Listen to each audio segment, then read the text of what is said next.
अस्सलाम वालेकुम। Class first year physics. आज हम स्टार्ट करेंगे चैप्टर नंबर 11 का सेकंड टॉपिक इंटरनल एनर्जी। तो बेसिकली स्टूडेंट्स, इंटरनल एनर्जी होती क्या है कि sum of kinetic and potential energy of a molecule is known as internal energy. यानी कि अगर हम बात करते हैं थर्मोडायनेमिक्स की, तो वहाँ पे हम गैसेस की जब बात करते हैं तो गैसेस के मॉलिक्यूल की जो काइनेटिक और पोटेंशियल एनर्जी का जो सम होता है उसी को ही हम नाम देते हैं इंटरनल एनर्जी का। अगर हम बात करें थर्मोडायनेमिक्स की, तो वहाँ पे हम जब इंटरनल एनर्जी की बात करते हैं थर्मोडायनेमिक्स के अंदर, तो बेसिकली हम दो तरह की गैसेस को स्टडी करते हैं, आइडियल गैस को और रियल गैस को। लेकिन अगर बात की जाए थर्मोडायनेमिक्स की, तो थर्मोडायनेमिक्स में हम बात करते हैं आइडियल गैस की।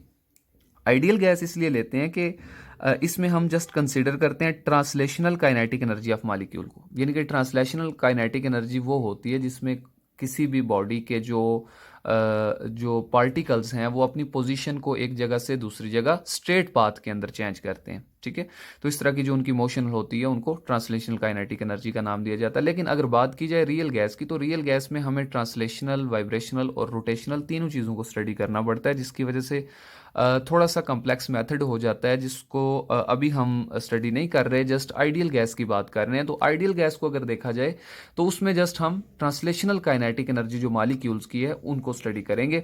तो काइनेटिक एनर्जी का अगर फर्दर क्या रिलेशन है टेम्परेचर के साथ, तो हमने इससे प्रीवियस जो हमने अपना फर्स्ट टॉपिक पढ़ा काइनेटिक थ्योरी ऑफ गैसेस का, उसके अंदर हमने डिटेल में ये चीज़ प्रूव की कि कैसे जो टेम्परेचर है वो डायरेक्टली प्रोपोर्शनल है एवरेज काइनेटिक एनर्जी के। जब हम टेम्परेचर को इंक्रीज़ करते हैं तो एवरेज ट्रांसलेशनल जो काइनेटिक एनर्जी है वो इंक्रीज़ हो जाती है गैस मॉलिक्यूल की।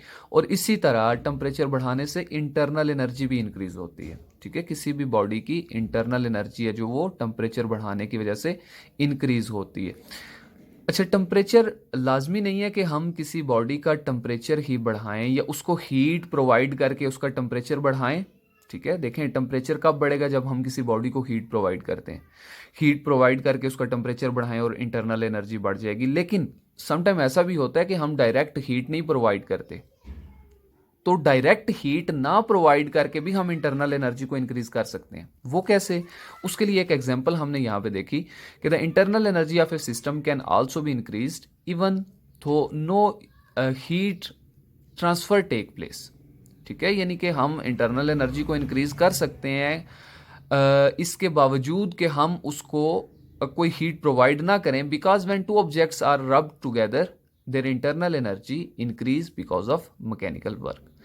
देखें, जब कोई दो बॉल्स को या कोई भी दो बॉडीज हैं उनको आप आपस में रब जब करेंगे, तो रब करने से क्या होगा कि फ्रिक्शनल फोर्स की वजह से उन दो सरफेसिस के दरमियान जो फ्रिक्शनल फोर्स प्रोड्यूस होगी उसकी वजह से टेम्परेचर बढ़ना स्टार्ट हो जाता है उन बॉडीज का।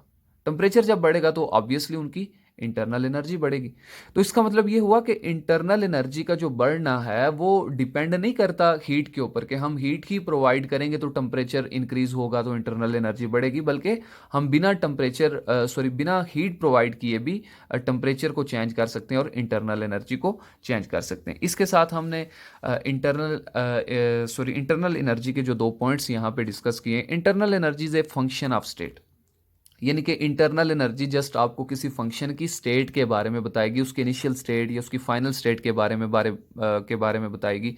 इसके अलावा कोई आपको इंफॉर्मेशन नहीं देगी। ठीक है, इसको फर्दर उसने आगे एक्सप्लेन किया कि it depends on initial and final states of system. Initial जो जो आपकी इंटरनल एनर्जी है किसी भी बॉडी की, वो जस्ट इनिशियल और फाइनल स्टेट के ऊपर डिपेंड करती है, ना कि पाथ के ऊपर। जैसे ये हमारे पास कोई एक पीवी डायग्राम है, प्रेशर और वॉल्यूम के अक्रॉस हम अगर कोई एक ग्राफ ड्रॉ करें, तो यहाँ पे अगर हम एक इनिशियल और कोई फाइनल पोजीशन लेते हैं, तो इनिशियल पोजीशन के ऊपर जो इंटरनल एनर्जी उसको यूआई बोलेंगे और फाइनल पॉइंट के ऊपर जो एनर्जी है उसको यूएफ का नाम देंगे।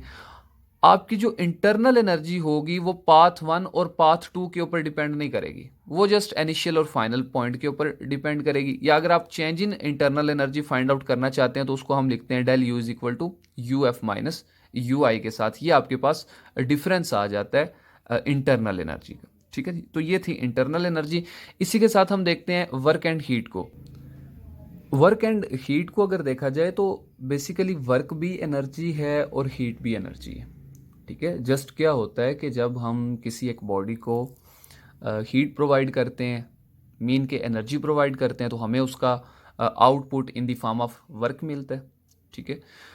वर्क भी बेसिकली एनर्जी, अभी मैंने आपको बताया कि both heat and energy, both heat and work correspond to transfer of energy by some means. यानी कि हीट और जो वर्क है उसमें हमने जस्ट एनर्जी को ही ट्रांसफर करना है। ठीक है, हमने जस्ट कुछ इनपुट देनी है एनर्जी के तौर पे और हमें आउटपुट मिल जाएगी एनर्जी के तौर पे। लेकिन अगर उस एनर्जी को थोड़ा सा हम डिफरेंशिएट करें इन दी फॉर्म ऑफ हीट और वर्क, तो उसके लिए एक एग्जांपल हम यूज करते हैं हीट इंजन की। हीट इंजन बेसिकली एक डिवाइस है जिसको अगर हम हीट प्रोवाइड करते हैं तो आउटपुट में हमें वो रिजल्ट में कुछ वर्क डन देता है। ठीक है, यही एग्जांपल हम इसकी यहाँ पे कोट कर रहे हैं। हीट इंजन को अभी मैं डिस्कस नहीं कर रहा, इसको आगे हम फर्दर एक टॉपिक के अंदर इसको डिटेल में स्टडी करेंगे। जस्ट यहाँ पे एक एग्जांपल के तौर पे हमने इसको लिया। बहुत सी एग्जांपल्स ऐसी हैं जिसमें आप एनर्जी को ही इनपुट दे के आप एनर्जी को आउटपुट लेते हो। जैसे हम गीज़र बॉयलर की एग्जांपल अगर ले लें, उसको इलेक्ट्रिसिटी प्रोवाइड करते हैं in the form of input और हमें आउटपुट में हॉट वाटर मिलता है हीट की फॉर्म में। ठीक है, तो इस तरह से हम वर्क डन किसी भी सूरत में एनर्जी के तौर पे करते हैं और हमें जो उसका आउटपुट मिलता है वो भी एनर्जी के तौर पे मिलता है। तो यहाँ पे अगर वर्क डन हीट और इंटरनल एनर्जी का थोड़ा सा कंसेप्ट हम देख लें कि वर्क डन के लिए यहाँ पे आपको दो एरोज नजर आ रहे होंगे। ये फर्स्ट एरो जिसमें हमने -W लिखा है। -W का क्या मतलब है कि work done by the surrounding on the system. जब सराउंडिंग वर्क डन करती है सिस्टम के ऊपर तो उस वक्त हम कंसीडर करते हैं वर्क डन को नेगेटिव। लेकिन जिस टाइम सिस्टम सराउंडिंग के ऊपर वर्क डन करेगा तो उस टाइम पे हम वर्क डन को पॉजिटिव कंसीडर करेंगे। अभी हम ये आगे एक एग्जांपल है उसमें हम ये डिस्कस भी करेंगे कि कैसे work done on the system और कैसे work done by the system होता है। इसके बाद है हीट। हीट जब हम किसी बॉडी के अंदर ऐड करते हैं तो उसको +Q के साथ लिखते हैं। जब किसी बॉडी में से हीट को एक्सट्रैक्ट करते हैं तो उसको हम -Q के साथ डिनोट करते हैं। इसी तरह इंटरनल एनर्जी जब किसी बॉडी की चेंज होती है, हीट प्रोवाइड करने से उसकी इंटरनल एनर्जी चेंज होती है, बढ़ती है, उसको हम पॉजिटिव सेंस में कंसिडर करते हैं, पॉजिटिव U के साथ लिखते हैं। और जब हीट इंटरनल एनर्जी किसी बॉडी की कम होती है हीट कम करने की वजह से, तो वो भी नेगेटिव हो जाती है।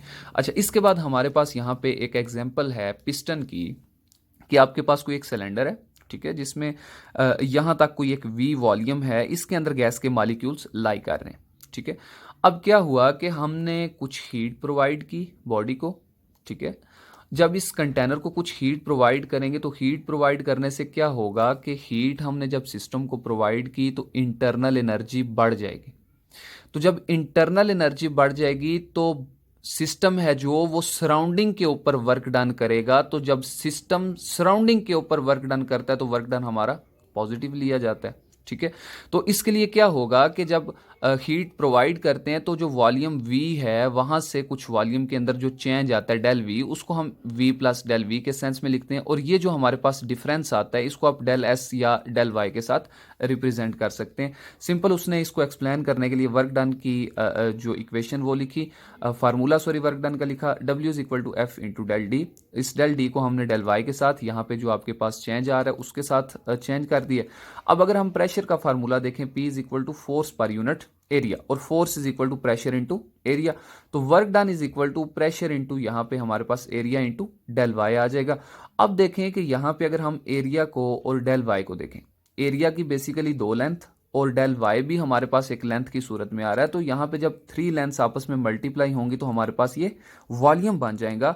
तो इसका मतलब ये हुआ कि अगर हम W इज इक्वल टू इस इक्वेशन को P इंटू डेल V के साथ लिखें तो हमारे पास यहाँ पे क्या चीज शो हो रही है, चेंज इन वॉल्यूम। ठीक है, यानी कि जब हम किसी बॉडी के ऊपर वर्क डन करते हैं तो उसके वॉल्यूम के अंदर चेंज आ जाता है। मीन कि जब हम किसी बॉडी को हीट प्रोवाइड करते हैं तो उसका जो वॉल्यूम है वो बढ़ जाता है। लेकिन अगर हम प्रेशर को कांस्टेंट रखें, ठीक है, इसका जो एक आंसर हम इस ग्राफ की शक्ल में भी देखते हैं कि अगर हम प्रेशर और वॉल्यूम के दरमियान ग्राफ को ड्रॉ करें तो यहां तक हमारे पास कोई एक इनिशियल कंडीशन है। ये आपको प्रेशर की और वॉल्यूम की कोई इनिशियल कंडीशन नजर आ रही है यहां तक। ठीक है जी, इसके बाद हम क्या कर रहे हैं, वर्क डन करते जा रहे हैं। वर्क डन करने से क्या हुआ कि हमारा वॉल्यूम बढ़ता जा रहा है लेकिन प्रेशर नहीं बढ़ रहा। और साथ में हमने ये इसके लिए एक स्टेटमेंट भी लिख दी है, कांस्टेंट प्रेशर। ठीक है, अगर तो प्रेशर भी बढ़ता और वॉल्यूम भी बढ़ता तो फिर हमारे पास लाइन कुछ इस तरह से आनी थी, एक कर्व की फॉर्म में आनी थी यहाँ पे, या स्ट्रेट लाइन की फॉर्म में आनी थी। लेकिन हमने कंसिडर किया है कि हम कांस्टेंट प्रेशर रख रहे हैं, प्रेशर नहीं हम बढ़ा रहे ना ही कम कर रहे हैं। तो प्रेशर जब कांस्टेंट रहेगा तो प्रेशर के अक्रॉस हमारे पास एक पैरेलल लाइन जाएगी जो कि बढ़ती जाएगी वॉल्यूम की डायरेक्शन में, जिसका मतलब ये होगा कि हमने प्रेशर को कांस्टेंट रखा हुआ है और हीट प्रोवाइड करने से या वर्क डन करने से वॉल्यूम ग्रेजुअली इंक्रीज होता जा रहा है। ठीक है, तो ये था student work and heat. I hope so कि आपको अच्छी तरह से समझ आया होगा। नेक्स्ट लेक्चर के साथ जल्दी हाजिर होंगे। अल्लाह हाफिज़।